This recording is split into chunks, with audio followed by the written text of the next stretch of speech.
आज निमगाव केतकी येथे सुवर्णयुग मंदिर ट्रस्ट आणि सुवर्णयुग यशत पतसंस्था यांच्या माध्यमातून आता एक भव्यदेव यात्रेचं असं 3 दिवसाचं आयोजन केलेलं आहे आणि त्या अनुषंगाने त्यावेळी श्रीची मिरवणूक निघाली आणि आपण पाहूया हा मिरवणुकीविषयीचा हा पुढचा वृत्तांत।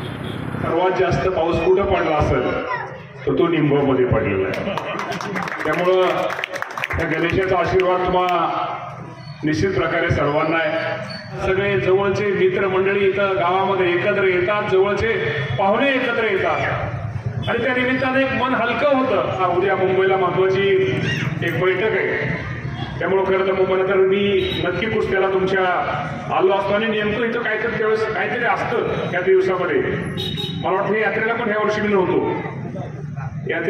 पण माझ्या परस्पर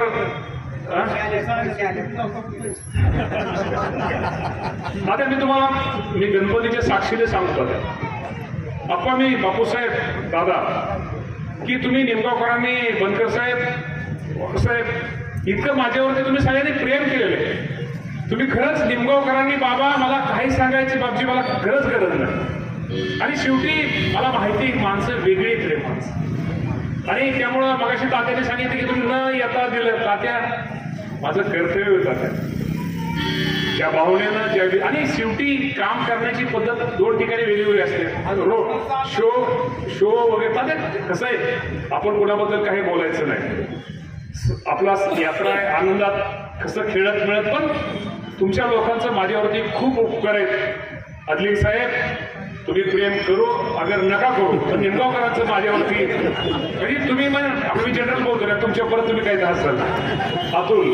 त्यामुळं हा असंच बाबांनो प्रेम सहकार्य राहू द्या आयुष्यामध्ये। एक लक्षात ठेवा, या यात्रेच्या निमित्ताने आपण सगळेजण संकल्प करूया, या यात्रेच्या निमित्ताने संकल्प करूया पुढच्याला जेवढा आपल्याकडून आनंद देता येईल, पुढचा माणूस आपल्याकडे जेवढा सुखी होईल तेवढं त्यासाठी प्रयत्न करू। आपल्या बोलण्यानं आपल्या वागण्यानं कोणीतरी दुःखी होईल, कोणाची तरी संध्याकाळी झोपड होईल, असं आयुष्यामध्ये कुणीतरी काम करू।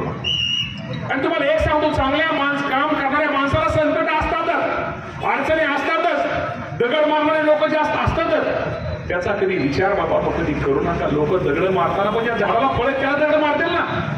त्यामुळं शेवटी एक लक्षात ठेवा, मला निमगावकरांच्या सगळ्याच कार्यकर्त्यांना एक सांगायचंय, आयुष्यामध्ये तुम्हा सर्वांना तरुणांना मला सांगायचंय, तुम्हाला जर तुमच्या जीवनामध्ये यशस्वी व्हायचं असेल तर पुढच्या माणसाला माफ करायची का? त्यांनी ही खोड केली, त्यांनी तसं केलं, हे असं नकारे सोडून द्या। त्यांनी खोड केली त्याला माफ करायची का? तुमच्या डोक्याला पण संध्याकाळी तुम्हाला पण झोप चांगली लागेल आणि त्याला पण झोप चांगली लागेल। आयुष्यामध्ये जी माणसं पुढच्या माणसाला माफ करायला शिकतात ना, ती माणसं भविष्यामध्ये खूप मोठी होतात रे बाबांनो।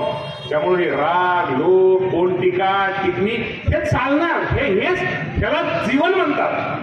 चढ उतार ह्या जीवनामध्ये राहणारच, त्यामुळे चढ उतारामध्ये चढ जरी असला तरी तो पार करायचा असतो, उतार जरी असला तर जरा हळू दमाने घ्यायचं असतं। त्यामुळं हे चढ उतार आणि आज तुम्हाला मी सांगतो, आज आप्पांच्या आणि त्या सगळ्याच चांदे कुटुंबाच्या आईने माझा आज तिने सत्कार तुझा केला। मी स्वतःहून म्हटलं मला त्यांच्या हस्ते सत्कार घ्यायचा आहे। शेवटी एक समाधान असतं, त्यांना पण किती बरं वाटलं, त्यांची मुलं असतील त्यांना पण किती, म्हणजे आज आम्ही हे करतोय एक आयुष्यामध्ये घरच्या माणसाला आपण आपली आजी असू द्या, आई असू द्या, वडील असू द्या, प्रत्येक आई वडिलाला वाटतं ना, प्रत्येक आई वडिलांना वाटतं आमच्या वाट्याला जे दुःख आलं अडचण आली की आमच्या मुलामुलीच्या वाट्याला एवढे प्रत्येकाला वाटतं। त्यामुळे आपली काळजी घेतात, आपल्यावर रुसतात, आपल्यावरती फुकतात, ते नाटक असतं।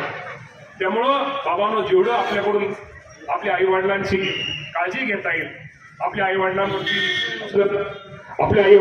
जेवढं आपल्या जीवनपणी आपल्या आई वडिलांची सेवा हीच बाबांनो ईश्वर सेवा आहे।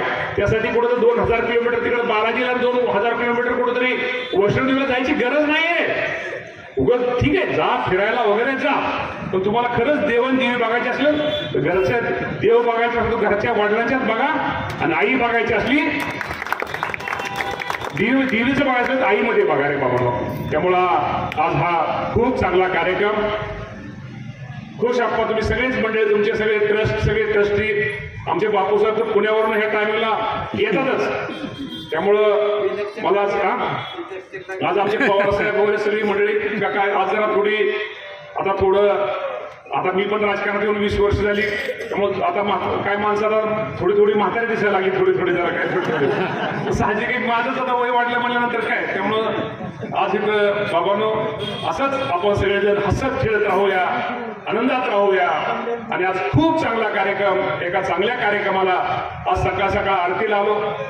बापजी आमदाराचं लय अवघड असतं इंदापूरच्या. आता लग्नाला गेलो, सकाळपासून भेटतोय, लग्नात टिपणीवाली आणि हलगीवालीच फक्त हजर होते, काय वाजवणारी. त्यांना म्हणून तुम्ही तरी या रे बाबांनो. त्यांचे फोटो तुम्हाला मी सांगतो, गणपती सोबत त्यांचे फोटो काढले आणि त्या ह्याला सांगितलं तुमच्या लग्नात आलतो, तो काही पुरावा.